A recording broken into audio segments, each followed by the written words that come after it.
नमस्कार, अजस्ट्रो मनी गुरु में आप सभी का स्वागत है। मैं हूं आप सभी के साथ दीक्षा। अजस्ट्रो मनी गुरु से आप सभी से मुखातिब होती हूं। आज की तारीख है 7 मई, वार है मंगलवार।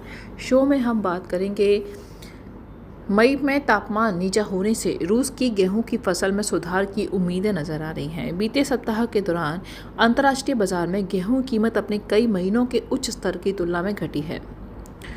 विशेषज्ञों का कहना है कि रूस की सूखे से जूझ रही फसल को कुछ वर्षा से समर्थन ही मिल पाया, लेकिन ये बरसात काफ़ी हद तक मामूली बनी रही और फिर से सूखा मौसम आने की आशंका जताई जा रही है, जिसकी वजह से विश्व के सबसे बड़े निर्यातक देश का उत्पादन सीमित होने का डर बना हुआ है।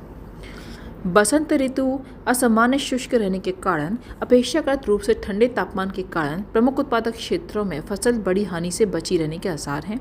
30% से भी कुछ अधिक हिस्सेदारी है।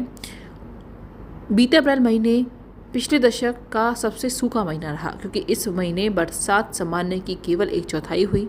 आलोच्य अप्रैल महीने में तापमान सामान्य की अपेक्षा रिकॉर्ड स्तर पर यानी 10 डिग्री फ़ारेनहाइट ऊंचा रहने की आशंका है। अप्रैल का महीना इतना सूक्ष्म गर्म कभी नहीं देखा गया। इससे वर्ष 2021 में रूस में सभी किस्मों की गेहूं की औसत उत्पादकता गिरती हुई पूर्व सोवियत संघ युग के बाद के सबसे निचले स्तर पर पहुंची है। वर्तमान मई महीने के मध्य तक तापमान सामान्य की करीब 2/3 बरसात होने की संभावना है। हालांकि इस दौरान तापमान सामान्य या असामान्य से नीचा बना रहने की उम्मीद भी व्यक्त की गई है।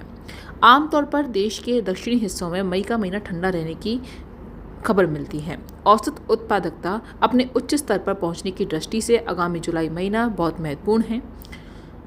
विश्व के अन्य गेहूं आपूर्तिकर्ता देशों के लिए रूस में फसल को नुकसान एक वरदान साबित हो सकता है।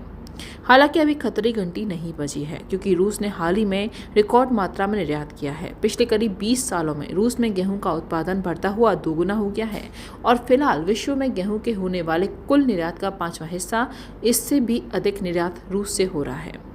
बरसात पहले रूस के लिए गेहूं उत्पादक के संबंध में कोई अनुमान लगा पाना मुश्किल था, क्योंकि औसत उत्पादकता में तेज उतार चढ़ाव होता रहता है।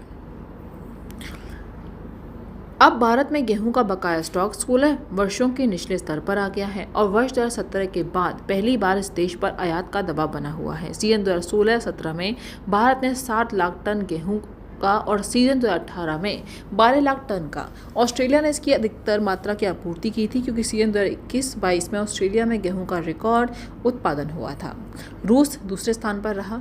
ऑस्ट्रेलिया में गेहूं का उत्पादन अंतर्राष्ट्रीय मौसम पर पूरी तरह से निर्भर रहता है और हाल ही में अल नीनो मौसमी चक्र को आदर्श नहीं माना जा रहा है। दोस्तों, अजस्ट्रो मनी गुरु वेलनेस कम्युनिटीज़ पर काम करके पूर्ण विश्लेषण के साथ आपको हर जानकारी देते हैं। किसी भी पेड जानकारी के लिए आप हमारे नंबर पर कॉल कर सकते हैं, हमसे संपर्क कर सकते हैं। नमस्कार।